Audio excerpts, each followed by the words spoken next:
بس ہلکا سے مسکراتے تھے، لگتا تھا بجلی چمکی، نہ زیادہ لمبے نہ زیادہ چھوٹے، درمیانی قد، لیکن عباس کے برابر آئیں تو برابر کے لگیں۔ کبھی قدم کو کھینچ کے نہ چلے غرور سے، آہستہ روی کے ساتھ چلے، چہل قدمی روز کرتے تھے مدینے کے باغ میں۔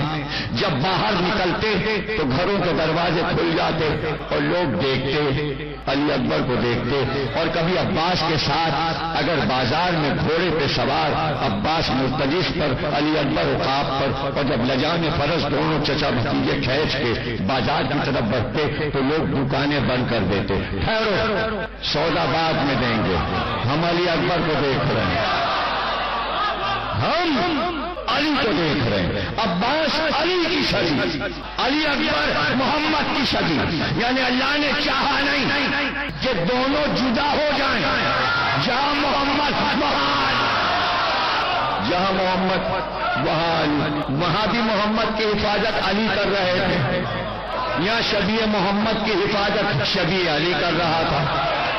کبھی کنکھیوں سے کسی کو نہیں دیکھا، یوں کر کے نہیں دیکھا، یہ غرور کی نشانی ہے۔ کسی نے آواز دی تو مڑ کر بات کرتے تھے تاکہ اس کی طرف پش نہ ہو جائے۔ بزرگوں کا احترام کرتے، باپ سے بہت محبت تھی، کبھی باپ کے آگے نہیں چلے، کبھی چچا کے آگے نہیں چلے۔ سخاوت کا یہ عالم کہ گھر میں تنور لگوا دیا تھا، 24 گھنٹے روٹیاں پکتی اور دھواں اٹھتا رہتا۔ لوگ کہتے علی اکبر کے گھر پہ دھواں اٹھ رہا ہے، کھانا تیار ہے۔ جو بھی سائل بھوکا مسافر آتا مدینے میں، وہ علی اکبر کے دسترخوان پہ کھانا کھاتا تھا۔ علم کا یہ عالم کہ جب باہر کے وفود یہودیوں اور عیسائیوں کے آ جاتے اور کہتے ہم مذہبی بحث توریت اور انجیل سے کرنا چاہتے ہیں، تو مسجد نبوی کے پاس ان کو فرش پہ بٹھا دیا جاتا اور علی اکبر کو بھیجا جاتا تھا، جاؤ ان کو توحید پہ قائل کر کے آؤ، ان کو نبوت پہ قائل کرو، ان کو امامت پہ قائل کرو۔ علی اکبر سارے مناظر جیت لیتے اور جب وہ جاتے تو لا الہ کہہ کر جاتے۔ کل رسول اللہ کے سامنے لا الہ کہہ رہے تھے، آج شبیہ یہ ہے علی اکبر کا علم کامل، حافظ قرآن قرأت کریں تو فصاحت اور بلاغت ایسی کہ گفتگو میں پھول جھڑتے تھے، لوگ چاہتے تھے بولتے رہیں، ہم سنتے رہیں۔ تلاوت کریں تو چلتے ہوئے قدم رک جاتے، تقریر کریں تو لوگ سننے لگتے تھے، شعر پڑھیں تو لوگ سننے لگتے تھے۔ یعنی اس طرح آراستہ کیا تھا اللہ نے، نہیں چاہا کہ روئے زمین محمد کی صورت رفتار اور گفتار سے خالی ہو جائے، تو ایک اور صدی رکھی، ایک اور صدی رکھی۔ جب علی اکبر نہ رہے تو مہدی کو بھیج، چاہتا ایک شبی رہے، وہ چاہتا ایک شبی رہے۔ اب میں یہ سوچا کرتا تھا کہ کسی لڑائی میں سرکار نہیں لڑے، اسلام سرکار کا، لڑائیاں سرکار نے لڑائی، بدر، احد، خندق، خیبر، حنین، ہر لڑائی میں علی گئے، فتح کر کے آ گئے، سرکار بیٹھے ہوئے۔ لیکن جب کسی نے علی سے پوچھا آپ سے بہادر تو ہم نے کسی کو دیکھا ہی نہیں، تو آپ نے اسے ڈانٹا کا خبردار ایسی بات نہ کر، مجھ سے کہیں زیادہ بہادر میرا بڑا بھائی محمد تھا۔ ہے کوئی جو اپنے سارے ایوارڈ کو کسی دوسرے کو دے دے؟ اگر علی نہ کہتے تو پتہ بھی نہ چلتا کہ سرکار کتنے شجاع اور بہادر تھے۔ اس لیے کہ بہادر بہادر کی گواہی دے تو قابل قبول ہے، بزدل کیا لکھیں گے تاریخ؟ بزدل کیا بتائے؟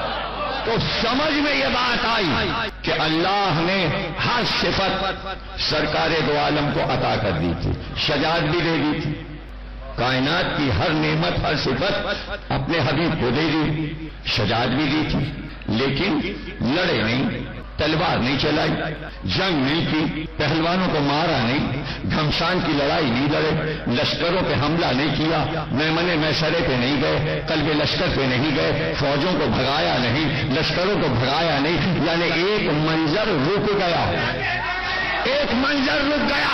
اب سمجھ میں آیا کہ حسین کے گھر میں علی اکبر کو اللہ نے کیوں بھیجا، وہ محمد کی لڑائی بیچنا چاہتا۔ یہ کربلا میں علی اکبر کی لڑائی نہیں تھی، محمد لڑ رہے تھے اور دیکھ رہا تھا، وہ علی اکبر کی جنگ دیکھ رہا تھا،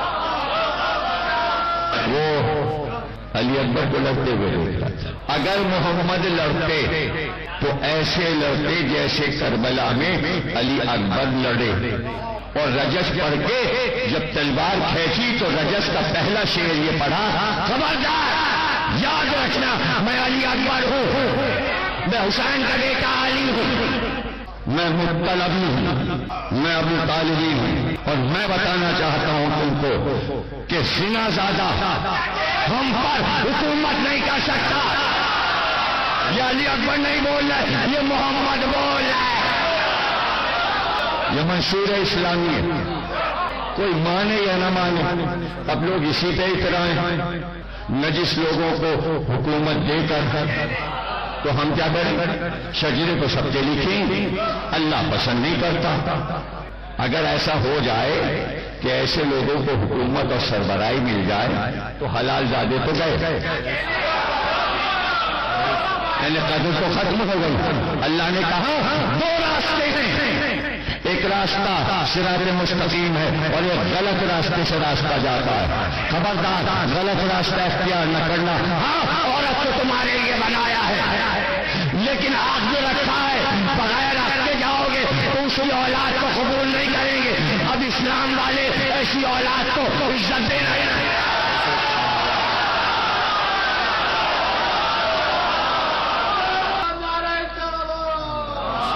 یہی شرک ہے، یہ اللہ سے بغاوت ہے کہ اللہ کے اصول اور قرآن کے اصول کو بدل دیا جائے کہ ہم اس چیز کو عزت عطا کریں گے جس کو اللہ نے بے عزتی قرار دیا ہے انسانیت کے لیے۔ اس لیے کربلا ہوئی ہے کہ یہ سب کچھ سمجھایا جائے، مانو نہ مانو دوسری بات ہے، اصول اللہ کے اصول رہیں گے۔